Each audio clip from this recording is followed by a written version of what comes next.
Today we shall try to wrap up this chapter that we have been discussing, okay, in the previous two classes.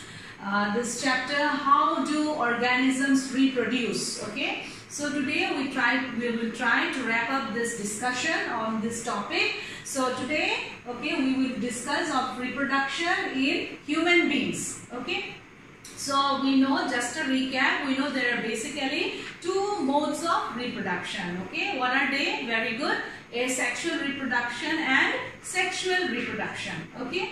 Now, in reproduction in human beings, okay, is the most common method of reproduction in animals and including human beings, okay. You have to understand that.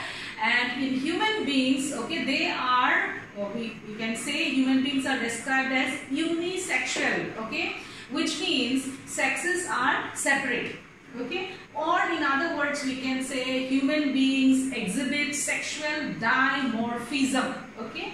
In scientific terms we describe this as sexual dimorphism, okay, which means sexes are separate.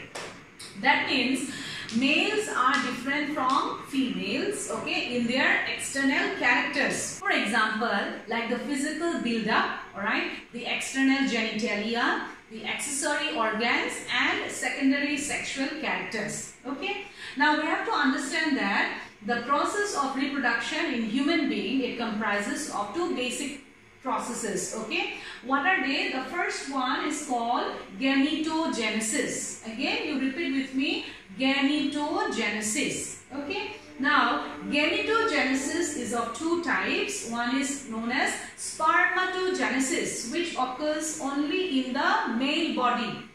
What is spermatogenesis?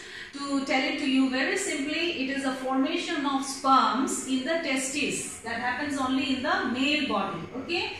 The second one is called oogenesis, okay. Oogenesis is a process in which the egg or the ovum, okay, is formed in the ovary. So this is a process which happens only in the female body, okay. So again, the first process comprises of gametogenesis, alright. In the male body, spermatogenesis, while in the female body, oogenesis, okay, very good. Now, the second process in the sexual reproduction of human beings, okay, it's known as fertilization, okay. What is fertilization? It is a process, okay, in which fusion of the male gamete, which I told you, sperm in case of male, okay, and the female gamete, okay, which is referred to as the egg or the ova. Okay, so what happens is in fertilization, the fusion of the male gamete and the female gamete takes place to form a diploid zygote, okay, which is represented by two eggs. Okay, I have discussed that in the previous chapter. Okay, so here now let us understand in the male reproductive organs in the human being. Okay, it comprises of the testes, okay, the epididymis, okay, then the vas differentia, okay, which is also known as a sperm duct, okay, which is responsible for the formation of sperms, okay, that is a male gamete, okay, the urethra and the penis, okay, and last of all the accessory glands, okay. The accessory glands comprises of the seminal vesicles, okay, the Cowper's gland and the prostrate gland. Okay, so these are the organs which comprises the male reproductive organs. Okay, now let us understand the female reproductive organs in human being. Okay, it comprises of ovaries, all right, and the fallopian tube, okay, or which is referred to as a oviduct. Okay, and then it comprises of the urethra and the vagina. Okay, so these are the male reproductive organs and the female reproductive organs. Okay, okay, now let's try to understand a little bit about this topic called reproductive health. Okay, what is reproductive health? Okay, reproductive health is a state of physical, mental, social fitness, okay, to lead a safe and satisfying reproductive life, okay. the reproduction life in human being, all right, it starts from puberty. Okay, once a male or a female attains puberty, okay, the reproductive life in human being starts from that stage. Okay, and it continues throughout the life in the male. Okay, whereas in the female it stops at the time of menopause. Okay, what is menopause? The stage at which the menstrual cycle stops in the female. Okay, now my dear students, this reproductive health, what is the significance of reproductive health? Okay, it awares both male and female about fertility regulating methods. All right, in this is one of the important significance of reproductive health. Secondly, it prevents catching of STDs. What are STDs? It means sexually transmitted diseases. Okay, again I repeat, sexually transmitted diseases. Okay.